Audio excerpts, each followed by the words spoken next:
అమరజీవి doctor B Vijayalakshmi గారి జీవిత చరిత్ర రెండవ భాగం 27/4/20 4 రోజులు విశాఖలో 1986 మే 19 ప్లెయిన్లో అంటే విమానంలో విశాఖపట్నం చేరుకున్నాను.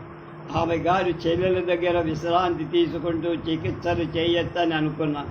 మా మరదలు ఆమె భర్త శ్రీ వెంకటేశం ఎయిర్పోర్టుకు వచ్చి మమ్మల్ని ఇంటికి తీసుకెళ్లారు. సముద్రపు ఒడ్డున విశాలమైన ఆధునిక భవనంలో వాళ్ళు ఉన్నారు. ఆ రోజున అక్కడ వర్షం కురవటం వల్ల వాతావరణం కూడా చల్లగా ఉంది. వేసవి తీవ్రత అస్సలు లేదు.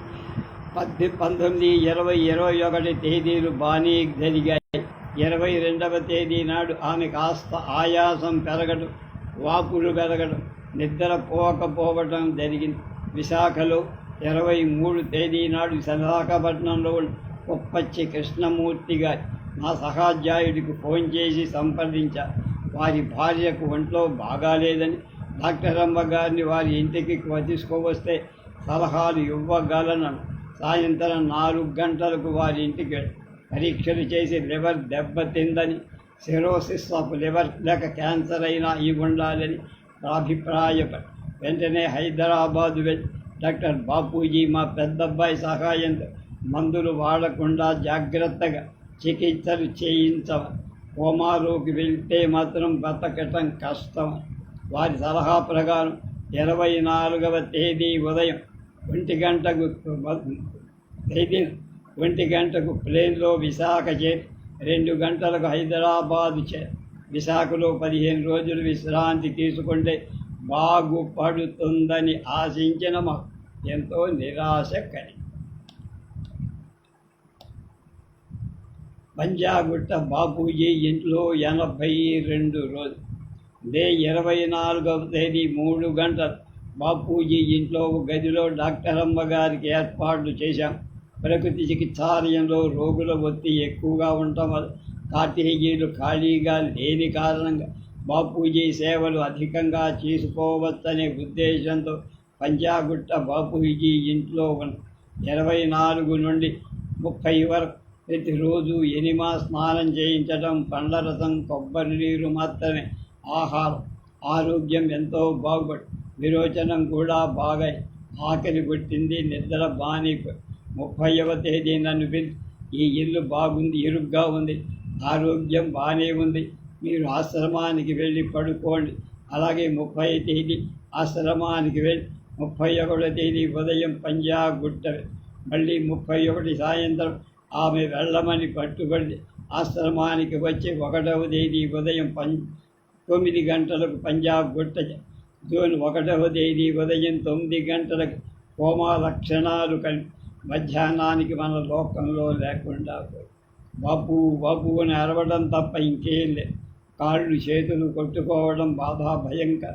ఎంతో ఆలోచించిన పిదప బాపు శివాజీ ఇద్దరూ కలిసి గ్లూకోజ్ సెలైన్ ఇవ్వడం మొదలు 2 రోజులు 5-6 సీసాలు ఎనిమా ఇచ్చి ఒళ్ళు తడిగుడ్డతో జూన్ 1, 2, 3 తేదీ చాలా ఆందోళనంగా గడిచి ఏ నిమిషంలో అయినా ప్రాణం పోవద్దని భయంతో నేను, నా కొడుకు, కోడలు ఆ గది వదిలిపెట్టి బయటకు రాలా.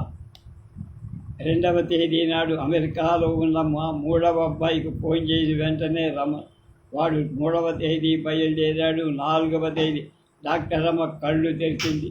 నేతాజీ వస్తున్నాడంటే ఎప్పుడని కూడా అడిగి ఇంకా పర్వాలేదనుకో.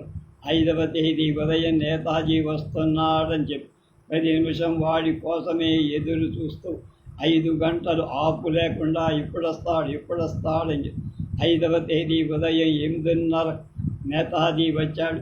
వాడిని కౌగలించి గంట ఏడ్చి మన ప్రపంచంలోకి నేతాజీ వచ్చాక బాపూజీ కొంత బరువు దగ్గర శివాజీ హాస్పిటల్లో చూసుకున్నాం.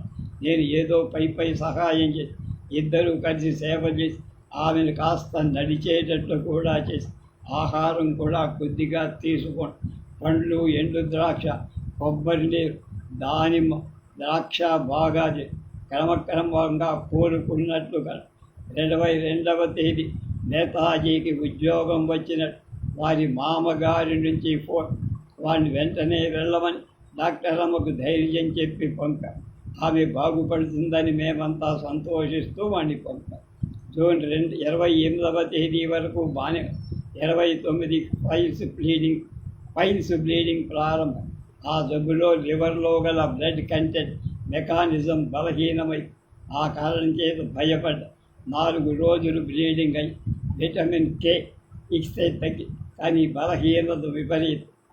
బెడ్ ప్యాన్లో కూర్చోవడం కూడా కష్టం. జూన్ 15వ తేదీన క్రమేకి కోలుకొన్న. రక్తం పోవటం వల్ల రక్త క్షణం తప్ప మిగతా అన్నీ బాగుపడినట్టు. జూలై 20వ తేదీ ప్రాంతంలో మళ్ళీ కోమం. 3 రోజులు అపస్మారం. ప్రలాపన బాగా తీవ్ర. మళ్ళీ గ్లూకోజ్ ఎనిమా ఇస్తే మళ్ళీ ప్రపంచంలో. అదే రాత్రి డాక్టర్ ఏకే షా గారికి తెలిసి స్వయంగా వచ్చి హోమియోపతి ఇస్తాను, మీ పద్ధతులతో పాటు వైద్యం చేయండి. ఆమె ఒప్పుకొని 15 వరకు ప్రతిరోజు వచ్చి ఆయన వస్తూ ఉండేవారు. వారు ఆహారంలో పళ్ళు అన్నీ ఆపేసి పాలు ఎండు ద్రాక్ష వారం రోజులు తీసుకో. తర్వాత పుల్లటి తేనెకులు వస్తే పాలు ఆపేసి మజ్జిగ ఎండు ద్రాక్ష సపోర్ట్. ఆగస్టు 1వ వారం మళ్ళీ కోమ. ఈసారి కూడా గ్లూకోజ్ ఎనిమా వగైరాలు ఇస్తే మళ్ళీ మన ప్రపంచానికి 3 రోజులకు. తర్వాత బాగా నీరసపడి ఆగస్టు 5వ తేదీలో ప్లాస్మా ఇచ్చారు. వాపులు తగ్గినట్టే అని నీరసం పెరిగి కామెర్లు కూడా పెరిగాయి.